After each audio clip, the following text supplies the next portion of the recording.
ಕಾಲೇಜುಗಳಲ್ಲಿ ಆಗಿರ್ಬೋದು ಸಾಕಷ್ಟು ಒಂದು ವಿದ್ಯಾದಾನವನ್ನು ದುಡ್ಡು ತೊಗೊಂಡು ಮಾಡಲಿ ಕಾಶಿಯಲ್ಲಿ ದುಡ್ಡು ತೊಗೊಂಡು ಮಾಡ್ತಿರ್ತಾರೆ ಮತ್ತು ಬೇರೆ ಆದರೂ ಒಂದು ವಿದ್ಯೆ ಸಿಗುವಂಥ ಕೆಲಸವನ್ನು ಅವ್ರು ಮಾಡಿದ್ದಾರೆ.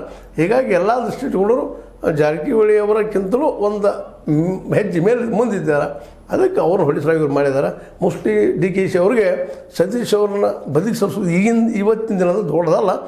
ಆದರೆ ಅದೇ ರೀತಿಯಾಗಿ ನಾವು ಪರಮೇಶ್ವರನ ಸರಿಸಲಿಕ್ಕೆ ಸಾಧ್ಯ ಇಲ್ಲ ಅನ್ನುವಂಥ ಮಾತುಗಳು ಬರ್ತಾ ಇದ್ದಾವೆ.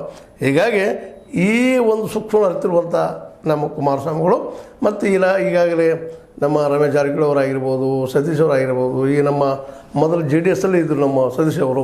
ಹೀಗಾಗಿ ಅವ್ರೊಳಗೆ ಒಂದು ಸಂಬಂಧಗಳಿದ್ದಾವೆ. ಈ ಒಂದು ಸಮಯವನ್ನು ಉಪಯೋಗ ಮಾಡಿಕೊಂಡು ಎಚ್ಚುಕಟ್ಟು ಕೆಲಸ ಮಾಡ್ತಾ ಇದ್ದಾರೆ ಅನ್ನೋದು DKಶಿ ಕಡೆಯವರ ಒಂದು ಸಂಶಯದ ಮಾತುಗಳು. ಏನೋ ಇರಲಿ, ಈ ದಲಿತ ನಾಯಕರನ್ನ ಬದುಕಿ ಸರಿಸೋ ಕೆಲಸ DKಶಿ ಮಾಡ್ತಾ ಇದ್ದಾರೆ ಅನ್ನೋದು ಇನ್ನು ಮುಂದಿನ ದಿನದಲ್ಲಿ ಗೊತ್ತಾಗುವಂಥ ವಿಷಯ. ಏನಾದರೂ ಪ್ರೂವ್ ಮಾಡೋದು ಭಾಳ ಕಷ್ಟ. ಯಾಕಂತಂದ್ರೆ DKಶಿ ಯಾವಾಗಲೂ ಬುದ್ಧಿವಂತ ಹೆಜ್ಜೆನ ಇಡ್ತಾ ಇರ್ತಾರೆ. ಇದುವರೆಗೆ CD ಬಗ್ಗೆ, ಪೆನ್ ಡ್ರೈವ್ ಬಗ್ಗೆ ಸಾಕಷ್ಟು ಆರೋಪ ಅದು ಇಲ್ಲಿವರೆಗೂ ಪ್ರೂವ್ ಮಾಡಲಿಕ್ಕೆ ಆಗಿಲ್ಲ. ಆರೋಪಗಳಿದ್ದಾವೆ, ಇನ್ನೂ ಅಪರಾಧಿ ಆಗಿಲ್ಲ. ಮತ್ತು CBI ತನಿಖೆ ಆಗಬೇಕಾಯಿತು, BJP ಸರ್ಕಾರ ಇದ್ದಾಗ ಅದು ಆಗಲಿಲ್ಲ.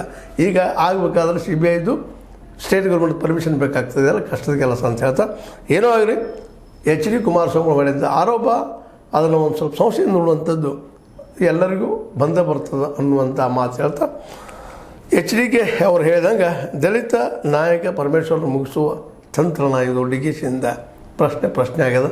ಉತ್ತರ ಹುಡುಕುವ ಕೆಲಸಗಳು ಮುಂದಿನ ದಿನದಲ್ಲಿ ನಡೀತಾವೆ ಅಂತ ಹೇಳ್ತಾ, ಆದರೂ ED ಮಾತ್ರ ಪರಮೇಶ್ವರ್ಗೆ ತೊಂದರೆ ಕೊಡೋದ್ರಲ್ಲಿ ಯಾವುದೇ ಸಂಶಯ ಇಲ್ಲ ಅಂಥೇಳಿ ನನ್ನ ಎರಡು ಮಾತು ಮುಗಿಸ್ತಾ ಇದ್ದೀನಿ. ನಿಮಗೆ ಲೈಕ್ ಆಗಿರ್ಬೋದು, ಲೈಕ್ ಮಾಡಿ, ಶೇರ್ ಮಾಡಿ, ಕಮೆಂಟ್ ಮಾಡಿರಿ.